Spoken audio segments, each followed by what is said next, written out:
তিনি রসুল করিম সাল্লাল্লাহু আলাইহি ওয়াসাল্লামের কাছে একখানা চিঠি লিখেছিলেন। সেই চিঠির সার সংক্ষেপ ছিল, ইয়া রাসূলুল্লাহ, আমরা ইহুদিদেরকে দেখি সপ্তাহের বিশিষ্ট একটা দিনে তারা একত্রিত হয়, কিছু মম্মিতে কিছু ইবাদত বন্দেগী করে। একইভাবে আমরা খ্রিস্টান জগৎকেও দেখি তারা সপ্তাহের নির্দিষ্ট একটা দিনে একত্রিত হয়, কিছু ভাগ ভঙ্গিমা নিয়ে তারা কিছু ইবাদত বন্দেগীতে ব্যস্ত থাকে। ইয়া রাসূলুল্লাহ, আমরা মুসলমান, আমাদের জন্য আপনি একটা দিন নির্দিষ্ট করিয়ে দেন। রসুল করিম সাল্লাল্লাহু আলাইহি ওয়াসাল্লাম হযরতে আসাদ ইবনে জুরারা রাদিয়াল্লাহু তাআলা আনহুর এই চিঠির পরিপ্রেক্ষিতে তাকে উত্তর দিলেন, আসাদ, তোমরা জুমার দিনে একত্রিত হও, দুপুর বেলাতে তোমরা কিছু ইবাদত বন্দেগী করো। এটাই ছিল জুমার পূর্বাভাস ইসলাম ধর্মে। এক হাদিসে এর আলোচনা এইভাবে এসেছে, আল্লাহ রসুল বলেছেন, নাহনুল মুআখিরুন ওয়া নাহনুল মুকদ্দিমুন গাদান আল ইয়াহুদ ওয়ান নাসারা বা'দা গাদিন। এই দুনিয়াতে আমরা এসেছি সকলের শেষে, তবে জান্নাতে যাব আমরা সকলের আগে। নাহনুল মুআখিরুন, আমরা সকলের শেষে এসেছি।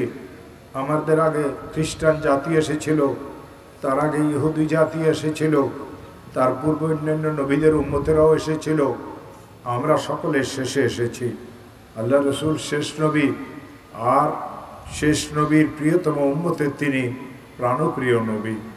রসুল করিম সাল্লাল্লাহু আলাইহি ওয়াসাল্লাম এই জন্য ইরশাদ করলেন, নাহনুল মুআখিরুন, আমরা সকলের শেষে এসেছি, ওয়া নাহনুল মুকদ্দিমুন, আমরা জান্নাতে যাব সকলের আগে। গাদান আল ইয়াহুদ, ইহুদি জাতিদের মধ্যে যারা মুসা আলাইহিস সালামের হক আদায় করে, আল্লাহকে মানে, তারা আগামী দিন জান্নাতে যাবে। ওয়ান নাসারা বা'দা গাদিন, আর খ্রিস্টান জগৎ পরের দিন জান্নাতে যাবে। দুনিয়ার তুলনাতে আখিরাতের একদিন 50,000 দিনের সমান। অতএব ইহুদি জগৎ আমাদের 50,000 বছর পূর্বে জান্নাতে যাবে, আর খ্রিস্টান জগতের মধ্যে যারা ঈসা আলাইহিস সালামকে মানত, তারা 1,00,000 বছর পরে জান্নাতে যাবে। রসুল করিম সাল্লাল্লাহু আলাইহি ওয়াসাল্লাম মসজিদে কুবা তৈরি হওয়ার পরে মদিনা শহরের দিকে রওনা হইলেন। তখনও রসুল নিয়মিত জুমা কোনোদিন আদায় করতে পারেন নাই, ফরজ নামাজও জামাতের সাথে পড়তে পারেন নাই। রাস্তাতে বনু সালিম গোত্রের পল্লী আসে, তখন জোহরের নামাজের সময় হয়েছিল। আল্লাহ রসুল সাল্লাল্লাহু আলাইহি ওয়াসাল্লাম জীবনের প্রথম জুমা বনু সালিম গোত্রের পল্লীতে প্রিয়তম সাহাবাই কেরামদেরকে নিয়ে আদায় করলেন। জুমা আদায়ের শেষে আল্লাহ রসুল আবার নিজের উটের পিঠে বসলেন। উট রসুলকে নিয়ে মদিনার পানে আস্তে আস্তে চলতেছে। ডাইনে বামে আনসার সাহাবিদের ঘর দুয়ার। আনসারদের মধ্যে যারা একটু ধনী লোক, তারা সাহস করিয়ে সামনে আসতো, আর রসুল আকরাম সাল্লাল্লাহু আলাইহি ওয়াসাল্লামের উটের রশিকে ধরতো, ধরিয়ে এই কথা বলতো, ইয়া রাসূলুল্লাহ, আমি এই ঘর আপনার, আর আমি আপনার খাদিম। আল্লাহ রসুল সাল্লাল্লাহু আলাইহি ওয়াসাল্লাম সকলকে একই উত্তর দিতেন, আমার উটকে কেউ বিরক্ত করিও না, আমার উটকে ধরিয়ে কেউ টানাটানি করিও না।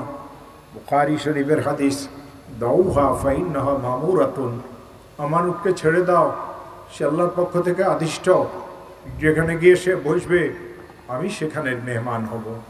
দুই জাহানের সরকার মুহাম্মদুর রাসূলুল্লাহ সাল্লাল্লাহু আলাইহি ওয়াসাল্লামকে বহনকারী উটটা ঠিক যেই জায়গাতে রসুল করিম সাল্লাল্লাহু আলাইহি ওয়াসাল্লামের রওজায়ে মুবারক মদিনায়ে তৈয়বাতে আছে, সেখানে গিয়ে বসলো। আল্লাহ রসুল উটের পিঠ থেকে নামলেন। পাশে একটা দোতলা বাড়ি ছিল, এই বাড়ির মালিক ছিলেন হযরত আবু আইয়ুব আনসারী রাদিয়াল্লাহু তাআলা আনহু। তিনি বললেন, ইয়া রাসূলুল্লাহ, আপনার সফরের সামান, উটের কাঠ, রশি ইত্যাদি আমি কি আমার বাসাতে নিয়ে যাব? এটাই আমার বাসা। আল্লাহ রসুল বললেন, তুমি নিয়ে যাও। কিছুক্ষণ পরে বনু সালিম গোত্রের পল্লীর লোকেরা আসলেন। আসিয়ে বললেন, ইয়া রাসূলুল্লাহ, আপনার নানি আমাদের বংশের লোক, আমাদের অধিকার সবচেয়ে বেশি, আপনি আমাদের মহল্লাতে থাকবেন। রসুল করিম সাল্লাল্লাহু আলাইহি ওয়াসাল্লাম ইরশাদ করলেন, নবীর সফরের সামান যেখানে গেছে নবীও সেখানে যাবেন। আসলে যেই ঘর রসুল চিন্তা করলেন অবস্থান করবেন, এই ঘর আবু আইয়ুব আনসারীর ছিল না। তখন থেকে 400 বছর পূর্বে একটা বাদশা ছিল ইয়ামনের, ওই বাদশার নাম ছিল কওমে তুব্বার বাদশাহ। 2 কওমে তুব্বা পাওয়া যায়। এই কওমে তুব্বার যে বাদশা ছিল সে মুশরিক ছিল না। আরেকজন কওমে তুব্বার বাদশা ছিল যার আলোচনা কোরআনে কারিমে আছে, ও কওমে তুব্বা, সে মুশরিক ছিল। এই কওমে তুব্বার বাদশাহ সফরে বাহির হয়েছিল, তার সাথে 400 উলামায়ে কেরাম ছিল। এই উলামায়ে কেরামেরা মদিনায়ে তাইয়্যিবাতে পৌঁছার পরে মদিনার অবস্থান দেখি এত খুশি হইল, আল্লাহ রসুল সাল্লাল্লাহু আলাইহি ওয়াসাল্লামের সম্পর্কে তাদের মাথায় চিন্তা আসলো। তারা কওমে তুব্বার বাদশাকে বলল, হে বাদশাহ জাহাপনা, আখেরি জামানার নবীর হিজরতের খুশবু আমরা এই মাটি থেকে পাই, আপনি আমাদেরকে সামনে নিয়ে যাবেন না? এখানে আপনি আমাদেরকে থাকার অনুমতি দেন। বাদশাহ তাদের কথাকে মনোযোগ সহকারে শুনলেন। ওই 400 আলিমদেরকে তিনি মদিনা শহরে থাকার অনুমতি দিলেন। নিজের হালাল টাকা দিয়ে একটা বাড়ি তৈরি করলেন, 2 তলা বাড়ি। ওই বাড়ির একটা চাবি তালা বন্ধ করিয়ে ওই কাফেলাতে সবচেয়ে বড় যিনি আলিম ছিলেন তার হাতে ওই বাড়ির চাবি দিলেন। আর বললেন, আখেরি জামানার নবী যদি দুনিয়াতে আসেন আর তার হিজরতের স্থল যদি মদিনাতে হয়, তাবাতে হয়, তুমি তাকে এই চাবি হস্তান্তর করবে, আমি তার জন্য এই বাড়ি তৈরি করিয়ে গেলাম। কওমে তুব্বার বাদশাহ একখানা চিঠিও পাথরে খোদাই করিয়ে গেলেন। ওই চিঠি আজও হাদিসের কিতাবে পাওয়া যায়। কওমে তুব্বার বাদশাহ এই কথা ওই চিঠিতে লিখেছিলেন, হে আখেরি জামানার নবী, আমার সাথে আলিমেরা এই কথা বলেছে আপনার নাকি এটা হিজরতের স্থল হবে, আমি আপনার জন্য একটা ঘর তৈরি করলাম। আমার সাথে উলামায়ে কেরামদের মধ্যে সবচেয়ে বড় আলেম যিনি, তার হাতে ওই ঘরের চাবি দিয়ে গেলাম। আপনি যদি কখনো মদিনাতে হিজরত করেন এই ঘরে আপনি থাকবেন এবং সাথে সাথে এই ঘর আপনি ব্যবহার করবেন। আসলে হযরতে আবু আইয়ুব আনসারীর ঘরে রসুল উঠেন নাই। রসুলের জন্য তো 400 বছর পূর্বে আল্লাহ তাআলা কওমে তুব্বার বাদশাকে দিয়ে এই জায়গাতে ঘর তৈরি করিয়ে রাখাই ছিলেন। যাই হোক, এই লম্বা কথা আমি বলবো না। যেখানে উট থামলো, উট বসিয়ে পড়লো, রাসূল উটের পিঠের থেকে নামিয়ে গেলেন। বিস্তৃত একটা ময়দানের মতো ছিল। এই ময়দান 3 ভাগে ভাগ ছিল। এক ভাগ ছিল মদিনার আনসার সাহাবীদের খেজুর শুকানোর মাঠ। আমরা গ্রাম অঞ্চলে দেখি ধানের খোলা থাকে, যেখানে ধান শুকানো হয়, ধানের মাড়াই করা হয়, বস্তায় ভরিয়ে ধানকে মানুষ ঘরে দুয়ারে নিয়ে যায়। মদিনায়ে তাইয়্যিবাতে সম্পূর্ণ খেজুরের বাগানে আচ্ছাদিত ছিল।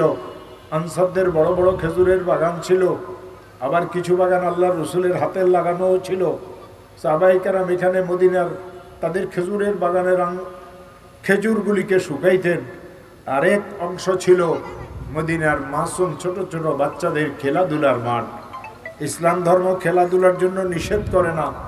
এমন খেলাধুলা যেটা ইসলামের বুনিয়াদী জিনিসে আঘাত করে না, নামাজ থেকে মানুষকে বিরত রাখে না, ফরজ তরক করায় না, মারামারির সৃষ্টি হয় না, দলের সৃষ্টি হয় না, দ্বন্দ্বের সৃষ্টি হয় না, এরকম খেলাধুলাকে ইসলাম ধর্ম অনুমতি দেয়। ওই খেলাধুলা যার কারণে মুসলমান 2 ভাগে ভাগ হয়, এরা এই দলের, এরা এই দলের, আর এখান থেকে একসময় গিয়ে কেউ হারে কেউ জিতে, আবার মারামারির সৃষ্টি হয়। ইসলাম এই খেলাধুলাকে পছন্দ করে না। আমার প্রিয় ভাইয়েরা, আরেকটা অংশ ছিল মদিনা শরীফের ওই সমস্ত মুশরিকেরা যারা পূর্বের জমানাতে মারা গিয়েছিল, তাদের কবর ছিল। রাসূল করিম সাল্লাল্লাহু আলাইহি ওয়াসাল্লাম জিজ্ঞাসা করলেন, এই জমিনটা কার? লোকেরা বলল, 2 জন এতিম বাচ্চার জমিন। বলল, তাদেরকে সংবাদ দাও, তাদের মুরব্বীদেরকে, আমি এই জমিন কিনে নেব। ওই লোকেরা আসিয়ে বলল, ইয়া রাসূলুল্লাহ, এই জমিন তো আমরা আপনার কাছে বিক্রি করব না, এই জমিন আমরা আপনাকে আল্লাহর ওয়াস্তে দিয়ে দিচ্ছি। আপনার যা কিছু স্থাপনা তৈরি করার দরকার আপনি এই জমিনে সেই স্থাপনা তৈরি করেন। এতিম 2 বাচ্চাকে অন্য জায়গাতে সমপরিমাণ জমিন আমরা দিয়ে দেব। আল্লাহ রসুল সাল্লাল্লাহু আলাইহি ওয়াসাল্লাম বললেন, আমি কারো করুণা নিয়ে, কারো সদকা আল্লাহর ওয়াস্তের জমিনের উপরে আমি মসজিদ তৈরি করব না। রসুল করিম সাল্লাল্লাহু আলাইহি ওয়াসাল্লামের কাছে টাকা ছিল না। দাম নির্ধারণ হলো 400 দিরহাম। আবু বকর সিদ্দিক থেকে 400 দিরহাম তিনি ঋণ করলেন। আর ওই মসজিদে নববীর জায়গাকে তিনি কিনলেন আর তাদের টাকা তাদেরকে দিয়ে দিলেন। আল্লাহ রসুল খেজুর পাতা দিয়ে ছোট্ট একটা মসজিদ তৈরি করলেন। আর এই মসজিদের এক পাশে তার নিজের থাকার জন্য ঝুপড়ি ঘর তৈরি করলেন। রসুল করিম সাল্লাল্লাহু পরিবারের লোকেরা, উম্মুল মুমিনিনরা, মহিলা আত্মীয় স্বজনেরা কাছের কেউ তখনও মদিনাতে হিজরত করিয়ে আসেন নাই। তাদের বেশিরভাগ মক্কাতুল মুকাররমাতে অবস্থান করতেছিলেন। এখানের এই সব কিছু গোছানোর পরে রসুল আস্তে আস্তে নিজের পরিবার পরিজনকে নিয়ে আসলেন।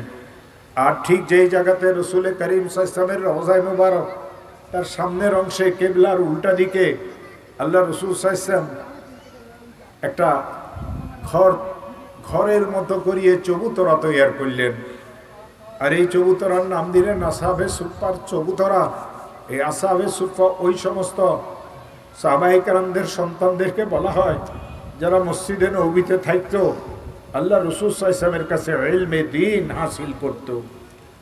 এরা মসজিদে নববীতে আবাসিক ছাত্র হিসাবে ছিল আব্দুল্লাহ ইবনে আব্বাস, আব্দুল্লাহ ইবনে ওমর, আব্দুল্লাহ ইবনে মাসউদ, আব্দুল্লাহ ইবনে উম্মে মাকতুম সহ, হযরত আবু হুরায়রা সহ কিছু বয়স্ক সাহাবা, বেশিরভাগ বালক সাহাবা, এদেরকে নিয়ে 78 জনের মতো ছাত্রদেরকে নিয়ে রসুল পাক সাল্লাল্লাহু আলাইহি ওয়াসাল্লাম মসজিদে নববীর ভিতরে সর্বপ্রথম কওমি মাদ্রাসার বুনিয়াদ প্রতিষ্ঠা করেন। ইসলাম ধর্মে এটাই সর্বপ্রথম কওমি মাদ্রাসা। রসুল করিম সাল্লাল্লাহু আলাইহি ওয়াসাল্লাম যতদিন দুনিয়াতে ছিলেন, আল্লাহ রসুল এখানের উস্তাদ ছিলেন। সাহাবায়ে কেরামের সন্তানেরা এখানে পড়তো। তাদের আলিমেরা, মুহাদ্দিস, মুফতিরা রসুলের দরবারে থেকে ইলম অর্জন করত। যাদের জেহাদে যাওয়ার জেহাদে যাইত, যাদের ক্ষেত খামার ছিল ক্ষেত খামারের কাজ করত, যাদের ব্যবসা বাণিজ্য ছিল ব্যবসা বাণিজ্যের কাজ করত, যারা অন্যের জমিনে কাজ করত। কিন্তু এই বাচ্চা সাহাবীরা আল্লাহ রসুলের কাছে ইলমে দ্বীন অর্জন করত। আস্তে আস্তে ইসলাম সম্প্রসারণ লাভ করে। ইদা জা নাসরুল্লাহি ওয়াল ফাতহ ওয়া রাআইতান নাসা ইয়াদখুলুনা ফী দীনিল্লাহি আফওয়াজা। বিভিন্ন এলাকাতে আস্তে আস্তে ইসলাম প্রবেশ করতে থাকে আর ছোট ছোট মাদ্রাসাও আস্তে আস্তে হইতে থাকে। এরপরে সাহাবাদের জমানা, তাবিনদের জমানা, তাবিনদের জমানা, আইম্মায়ে মুজতাহিদিনদের জমানা পর্যন্ত ব্যক্তি কেন্দ্রিক মাদ্রাসা ছিল। রসুল একজন বড় ব্যক্তিত্ব ছিলেন, তিনি কেন্দ্রিক মাদ্রাসা ছিলেন মসজিদে নববীর ভিতরে। তার থেকে ইলমে দ্বীন যারা হাসিল করেছেন তারা দূরে গিয়ে আবার একটা মাদ্রাসা কায়েম করেছেন। এগুলি সব ব্যক্তি কেন্দ্রিক মাদ্রাসা ছিল। আল্লাহ রসুল সাল্লাল্লাহু আলাইহি ওয়াসাল্লাম থেকে যে ইলম আমাদের কাছে এসেছে, এই ইলমের একটা ধারাবাহিকতা আছে। আমি যদি আপনাকে বুখারী শরীফের কোনো হাদিস শোনাই, আমার হাতে আল্লাহর কোরআন আছে, আমি নির্ভয়ে আল্লাহর এই কোরআনকে মাথায় নিয়ে বলতে পারবো আমি হাদিস শিখেছি মাওলানা নাসির আহমদ খান সাহেবের কাছে, তিনি হাদিস শিখেছেন হোসাইন আহমদ মাদানির কাছে, হোসাইন আহমদ মাদানি শিখেছেন মাহমুদুল হাসান দেওবন্দির কাছে, মাহমুদুল হাসান দেওবন্দি শিখেছেন কাসিম নানুতুবির কাছে, যিনি দেওবন্দ মাদ্রাসার প্রতিষ্ঠাতা ছিলেন। কাসিম নানুতুবি শিখেছিলেন আব্দুল গনি মুজাদ্দিদির কাছে, আব্দুল গনি মুজাদ্দিদি শিখেছিলেন ইসহাক দেহলভির কাছে, ইসহাক দেহলভি শিখেছিলেন আব্দুল আজিজ দেহলভির কাছে, আব্দুল আজিজ দেহলভি শিখেছিলেন শাহ ওলিউল্লাহ মুহাদ্দিস দেহলভির কাছে, শাহ ওলিউল্লাহ মুহাদ্দিস দেহলভি রহমতুল্লাহ শিখেছিলেন ইমাম আবু তাহের মাদানির কাছে। এই সিলসিলা উপরের দিকে অগ্রসর হয়। আর আবু আবদুল্লাহ ফিরাবরির নাম আসে এই সিলসিলাতে। আর এই আবু আবদুল্লাহ ফিরাবরি ছিলেন ইমাম বুখারীর ছাত্র। ইমাম বুখারীর 90,000-এর উপরে ছাত্র ছিল। এই 90,000 ছাত্রের মধ্যে কেবলমাত্র আবু আবদুল্লাহ ফিরাবরির সিলসিলাকে আল্লাহ কবুল করেছেন। সারা পৃথিবীতে বুখারী শরীফে যে দরস আজ হয়, মক্কা মদিনা সহ এশিয়া, আফ্রিকা, আমেরিকা সহ সমস্ত মুসলমানের দেশে, কাফিরের দেশে যেখানে এই বুখারীর সবক হয়, এই আবু আবদুল্লাহ ফিরাবরির মাধ্যমে হয়। আবু আবদুল্লাহ ফিরাবরির উস্তাদ ছিলেন ইমাম বুখারী। বুখারী শরীফের প্রথম হাদিসে ইমাম বুখারীর উস্তাদের নাম ছিল ইমাম হুমায়দি, হুমায়দির উস্তাদের নাম ছিল ইমাম সুফিয়ান, সুফিয়ানের উস্তাদের নাম ছিল ইমাম ইয়াহিয়া, ইয়াহিয়ার উস্তাদের নাম ছিল ইমাম মোহাম্মদ ইবনে ইব্রাহিম, মোহাম্মদ ইবনে ইব্রাহিমের উস্তাদের নাম ছিল আলকামা ইবনে ওয়াক্কাস আল-লাইসি, হযরতে আলকামা ইবনে ওয়াক্কাস আল-লাইসির উস্তাদের নাম ছিল হযরতে ওমর ইবনুল খাত্তাব রাদিয়াল্লাহু তাআলা আনহু, হযরত ওমর ইবনুল খাত্তাব রাদিয়াল্লাহু তাআলা আনহুর উস্তাদ ছিলেন জনাবে মুহাম্মদুর রাসূলুল্লাহ সাল্লাল্লাহু আলাইহি ওয়াসাল্লাম। প্রশ্ন আসে, রসুল তো ওমরের উস্তাদ, রসুলকে কে শিখাইছেন? রসুল নিজেই ঘোষণা দিয়েছেন, আল্লাহ মানি রব্বি ফা আহসানা তালিমি, এই ইলম আমাকে আমার আল্লাহ শিখাইছেন, উত্তম এলেম শিখাইছেন, এই আদব আমাকে আমার আল্লাহ শিখাইছেন, উত্তম আদব শিখাইছেন। ইসলাম দুই জিনিসের নাম, একটা হইল ইলমের নাম, আরেকটা হইল আদবের নাম। ইলম আছে, আদব নাই, বেআদবের সাথে ইসলাম ধর্মের কোনো সম্পর্ক নাই। আবার আদব আছে, আবেগ আছে, ইলম নাই, মূর্খতা আছে, অজ্ঞতা আছে, এর সাথেও ইসলামের কোনো সম্পর্ক নাই। ইসলাম জ্ঞানের এক আধারের নাম, ইসলাম জ্ঞানের এক মহাভণ্ডারের নাম। এই জন্য হে আমার প্রিয় ভাইয়েরা, রসুল যতদিন দুনিয়াতে ছিলেন মাদ্রাসা মদিনায়ে তৈরিবার মসজিদে নববী কেন্দ্রিক ছিল। আস্তে আস্তে এই মাদ্রাসাগুলি চারিদিকে ছড়াই পড়ে। আইম্মাই মুজতাহিদিনদের জমানাতে আস্তে আস্তে ইসলাম আরও সম্প্রসারিত হয়, দুনিয়ার কোনায় কোনায় ইসলাম পৌঁছে। একসময় ইসলামের উপরে হামলা অত্যাচার শুরু হয়। 200 বছর পর্যন্ত আমরা এই পাক ভারত উপমহাদেশের লোকেরা, কি হিন্দু কি মুসলমান, কি শিখ কি বৌদ্ধ, আমরা সবাই ইংরেজদের গোলাম ছিলাম। ইংরেজরা 200 বছর পর্যন্ত আমাদের উপরে জুলুম অত্যাচার করেছিল। সবচেয়ে বেশি জুলুম অত্যাচার করেছিল মুসলমানদের উপরে। হিন্দুরা ইংরেজ ঘেঁষা ছিল, ইহুদিরা ইংরেজ ঘেঁষা ছিল, খ্রিস্টানেরা ইংরেজ ঘেঁষা ছিল, বৌদ্ধরা ইংরেজ ঘেঁষা ছিল। মুসলমানেরা তাদের ইমানের কারণে ইংরেজ ঘেঁষা হওয়ার সাহস করত না। এই জন্য ইসলাম আর মুসলমানিকে ধ্বংস করিয়ে দেওয়ার জন্য এরা পুরাপুরি চেষ্টা করেছিল। এই পরিমাণ চেষ্টা করেছিল, শেরশাহ সুরি একটা রাস্তা তৈরি করেছিলেন। ওই সাদা গাড়িতে ড্রাইভার আছে, পিছনে ছিটে আমার একটা কোরআন শরীফ আছে, ওইটা নিয়ে আসে। দিল্লি থেকে পাঞ্জাব পর্যন্ত শেরশাহ সুরি একটা রাস্তা তৈরি করেছিলেন। পৃথিবীর ইতিহাসের একজন ন্যায়পরায়ণ বাদশাহ ছিলেন শেরশাহ সুরি। চট্টগ্রাম থেকে নিয়ে পাঞ্জাবের শেষ প্রান্ত পর্যন্ত জায়গায় জায়গায় সরাইখানা তৈরি করেছিলেন, মসজিদ তৈরি করেছিলেন, মেহমানখানা তৈরি করেছিলেন। গ্র্যান্ড ট্যাঙ্ক রোড নামে আজও বাংলাদেশের মানচিত্রের অস্তিত্ব আছে, ভারতের মানচিত্রের অস্তিত্ব আছে, পাকিস্তানের মানচিত্রের অস্তিত্ব আছে। এই রাস্তার দুই পার্শ্বে যত গাছ ছিল, প্রত্যেকটা গাছের মধ্যে একজন আলিমকে, 5 জন আলিমকে তারা ফাঁসির কাস্টে লটকাই দিয়েছিল। শুধু এটা করিয়ে ক্ষান্ত হয় নাই, সদরঘাট আমাদের খুব কাছে, সদরঘাট একটা পার্ক আছে। ইংরেজরা এই পার্কের নাম দিয়েছে ভিক্টোরিয়া পার্ক, তাদের রানী ভিক্টোরিয়ার নামে। আর মুসলমানেরা এই পার্কের নাম তাদের শেষ স্বাধীন বাদশার নামে করেছে, বাহাদুর শাহ পার্ক। এই বাহাদুর শাহ পার্কে 60 জন ওলামায়ে হক্কানি রব্বানীদেরকে ইংরেজরা ফাঁসি দিয়েছিল। ইংরেজরা এই কথা চিন্তা করেছিল, আলিমদেরকে মারিয়ে ফেলা হোক, আলিমদেরকে ফাঁসি দিয়ে দেওয়া হোক, আতঙ্কের রাজত্ব তৈরি করা হোক।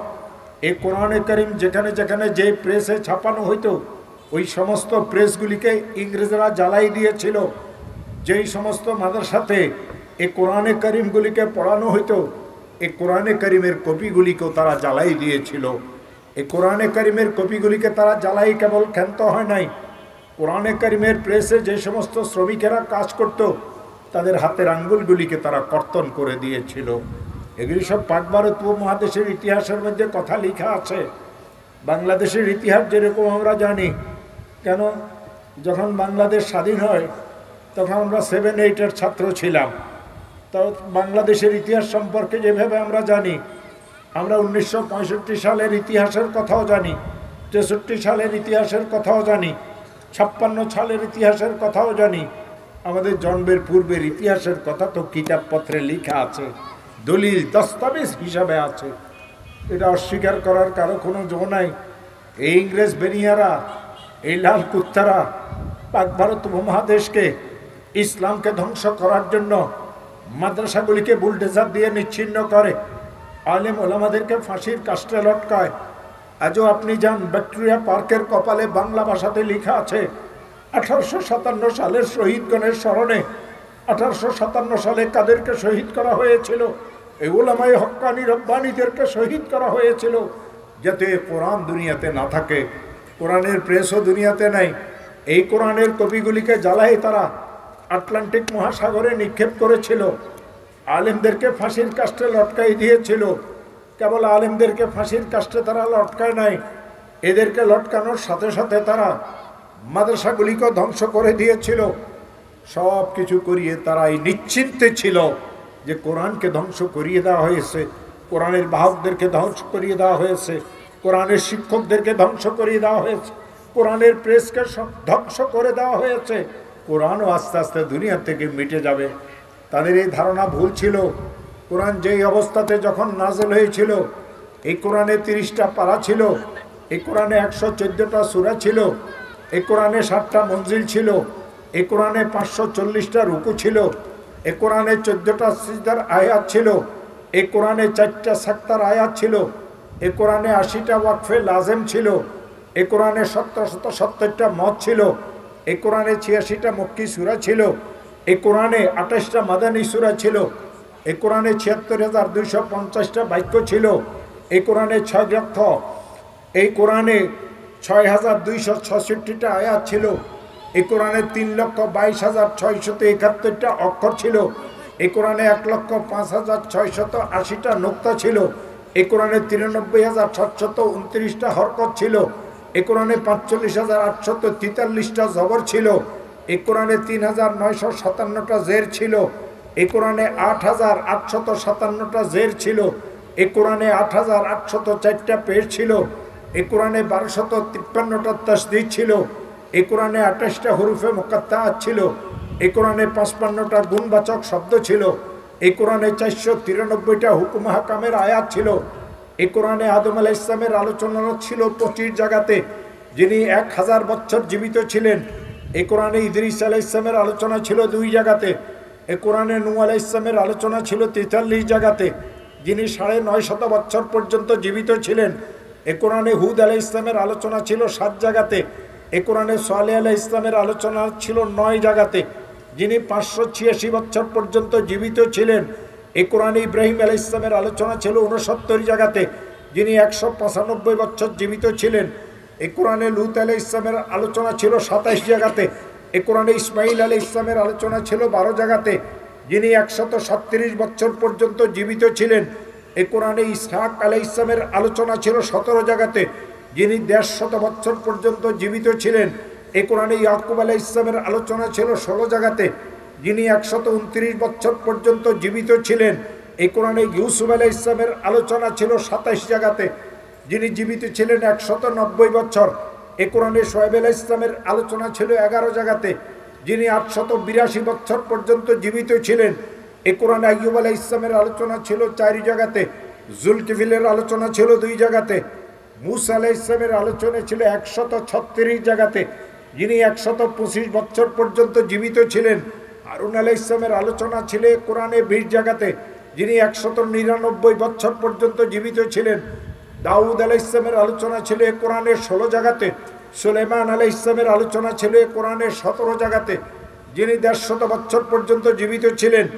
ইলিয়াস আলাইহিস সালামের আলোচনা ছিল কোরআনের 3 জায়গাতে, ইয়াসা আলাইহিস সালামের আলোচনা ছিল কোরআনের 2 জায়গাতে, ইউনুস আলাইহিস সালামের আলোচনা ছিল কোরআনের 2 জায়গাতে, জাকারিয়া আলাইহিস সালামের আলোচনা ছিল কোরআনের 7 জায়গাতে, যিনি 207 বছর পর্যন্ত জীবিত ছিলেন। ইয়াহইয়া আলাইহিস সালামের আলোচনা ছিল কোরআনের 5 জায়গাতে, ঈসা আলাইহিস সালামের আলোচনা ছিল কোরআনের 25 জায়গাতে, যিনি 92 বছর পর্যন্ত জীবিত ছিলেন। জনাবে মুহাম্মদুর রাসূলুল্লাহ সাল্লাল্লাহু আলাইহি ওয়াসাল্লামের মুবারক আলোচনা ছিল এই কোরআনে কেবল 4 জায়গাতে, যিনি 63 বছর পর্যন্ত জীবিত ছিলেন। আমার প্রিয় ভাইয়েরা, ইসলাম ওই ধর্মের নাম যেই ধর্মের প্রত্যেকটা কথা আজও সংরক্ষিত আছে। পৃথিবীতে ইসলাম ছাড়া অন্য কোনো ধর্ম এমন নাই যেই ধর্মের সব কিছু সংরক্ষিত আছে। ইসলামের নবী, ইসলাম দুনিয়াতে আসার পূর্বের ধর্মগুলি যেগুলি আল্লাহ প্রদত্ত ধর্ম ছিল, ওই সমস্ত নবীরা যাদেরকে আসমান থেকে আল্লাহ তাআলা কিতাব দান করেছেন, তাদের সমস্ত ইতিহাস আজও সংরক্ষিত আছে। আজ এই দেশের নাস্তিক মুরতাদেরা টিটকারি করি কয়, এই হুজুর তোমার এই কিতাবে কি ইতিহাস আছে? ইতিহাস ছাড়া তো দুনিয়া অচল। আমি ওই গাধাদেরকে বলি, 25 জন নবী রাসূলের আলোচনা কোরআন করেছে, এটা কি ইতিহাস নয়? এই কোরআন ফিরাউনের আলোচনা করেছে, এটা কি ইতিহাস নয়? এই কোরআন কারুনের আলোচনা করেছে, এটা কি ইতিহাস নয়? এই কোরআন আবু লাহাবের আলোচনা করেছে, এটা কি ইতিহাস নয়? হুজুর, তোমার এই কিতাবে তো ভূগোল নাই। আমি জিজ্ঞাসা করি, তোর ভূগোল কোন দিন দুনিয়াতে এসেছে? আজ থেকে 100 বছর পূর্বে, 500 বছর পূর্বে এই পৃথিবীর মানচিত্রে একটা প্রাইমারি স্কুলের অস্তিত্ব ছিল না। তোর ভূগোল কোন দিন দুনিয়াতে এসেছে?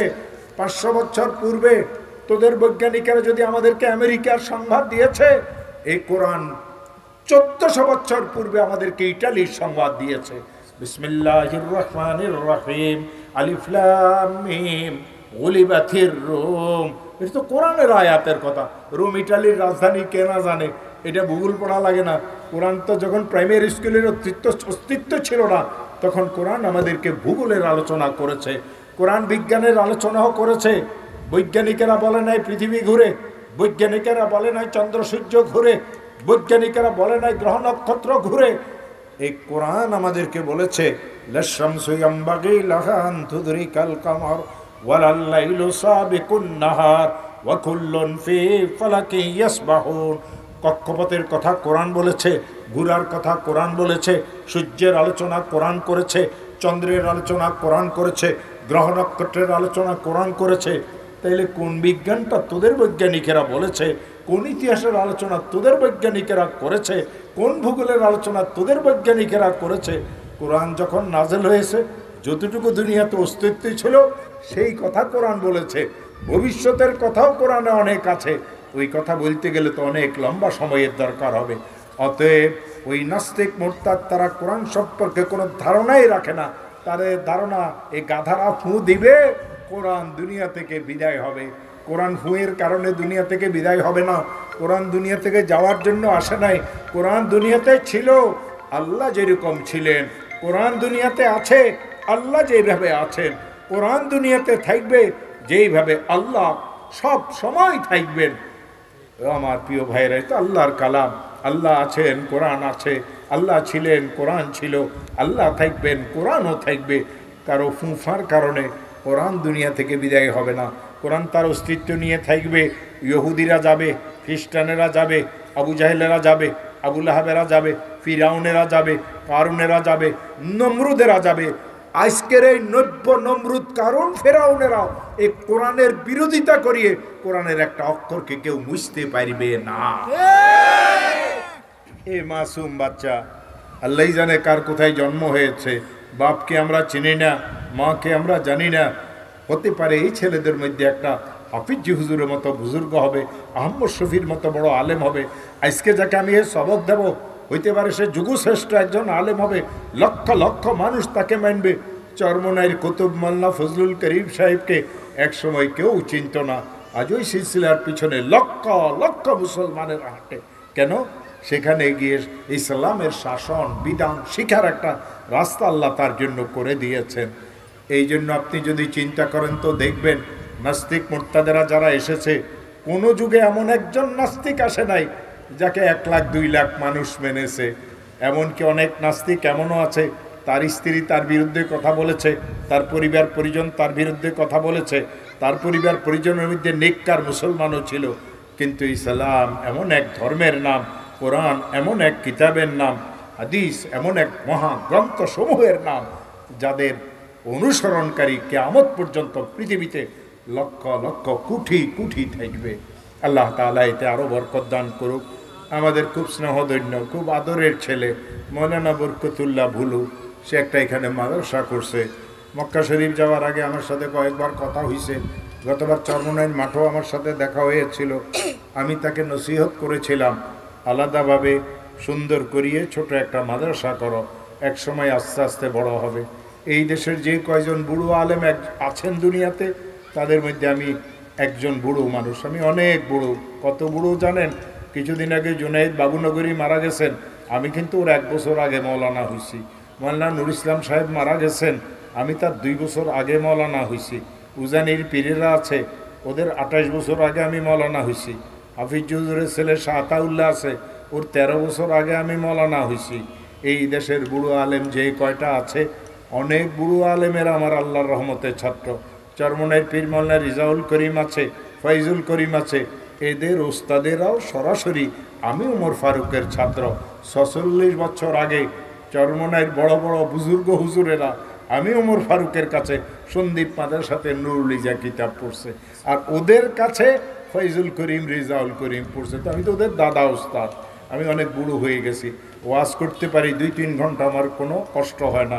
আমি টাইনতে পারি না, সুর দিতে পারি না, সুর দিয়ে ওয়াজকে আমি জায়েজও মনে করি না। 2-3 জায়গাতে ওয়াজের দাওয়াত করি, একখানে যাওয়া আরেক কানকে মিস করা, এইটাকেও আমি জায়েজ মনে করি না। যেখানে যাই সংক্ষিপ্ত কথাবার্তা বলার আমি চেষ্টা করি, এটা আমার কোনো কর্তৃত্ব না, এটা আমার উস্তাদদের জুতার বরকত, যারা আমাদেরকে ইলমে দ্বীন শিখাইছেন। এই জন্য আমি এখন এই বাচ্চাদেরকে কোরআনে কারিমের সবক দেব। আপনাদের অনেক বড় বড় আলেম আছেন, মৌলানা আব্দুল খালিক শরীয়তপুরি সাহেব আসার কথা আছে, ভারতের একজন বড় আলেম আসছেন, হ্যাঁ আমি যাওয়ার সময় দেখাও করিয়ে যাব। আরও অনেক ওলামা ইকরাম আছেন। বৃষ্টির কারণে কিছু একটু অসুবিধা হয়েছে। অসুবিধা কেন হয় না? আজকে এমন জায়গাতে, খোলা জায়গাতে প্যান্ডেল করিয়ে যত জায়গাতে বিয়ে হইতেছিল, বৃষ্টি হয়েছে, বিয়েতে অসুবিধা হয়েছে না হয় নাই? বিয়ে বাড়িওয়ালারা সবাই চাইছে সুন্দর মতো হোক, আল্লাহ দুল্লাহকেও বিজাই দেবো, বউকেও বিজাই দেবো। তো আপনি কী করবেন? বৃষ্টি থামাইবেন? আপনি বৃষ্টি থামাইবার ক্ষমতা নাই। আরেকজন লোক কোনোখানে যাইতেছে, রাস্তাতে সে ভিজিয়ে গেছে। কত রকমের পেরেশানি দুনিয়াতে হয়। এই সব কিছু আল্লাহ নিয়ন্ত্রণ করেন। হায়াত আছে, মৌত আছে, সূর্যের উদয় অস্ত আছে, বৃষ্টির ফোঁটা আসমান থেকে জমিনে আসা আছে, এই সবগুলিতে আমার মাওলা নিয়ন্ত্রণ করেন। এখানে মানুষের কোনো হাত নাই। মানুষের হাত যদি থাকতো তো বরকতুল্লাহ ভুলু যে মৌলানা সাহেব আছেন, ওই যে ডাইন দিকে হাতে ভেবে মারতো, বাম দিকে হাতে ভেবে মারতো, ম্যাগ এই দিকের থেকে ওই দিকে উড়িয়ে যাইতো, এটা কোনোদিন সম্ভব না। ম্যাগের জায়গাতে আছে, সে তার সময় মতো আসবে। মিকাইল নামে এক ফেরেশতা আছে, তিনি তাদেরকে পরিচালনা করেন। মিকাইলের উপরে এদের কারো ক্ষমতা চলবে না। যাই হোক, এরপরও আপনারা যারা আসছেন শেষ সময় পর্যন্ত থাকবেন, মাদ্রাসাকে ভালোবাসবেন, মাদ্রাসার সাথে সম্পৃক্ততা রাখবেন। আর মাদ্রাসাকে ভালোবাসার অর্থ নিজের সন্তানকে হাফেজে কোরআন বানাবেন, আলেমে দ্বীন বানাবেন। 5টা যদি দেয়, অন্তত একটাকে কবরের জন্য, হাসরের ময়দানের জন্য সুপারিশি হিসাবে একটাকে বানাই নেবেন। তোমরা যারা ছাত্ররা আছো, আমি যেটা পড়বো আমার সাথে সেটা পড়ো।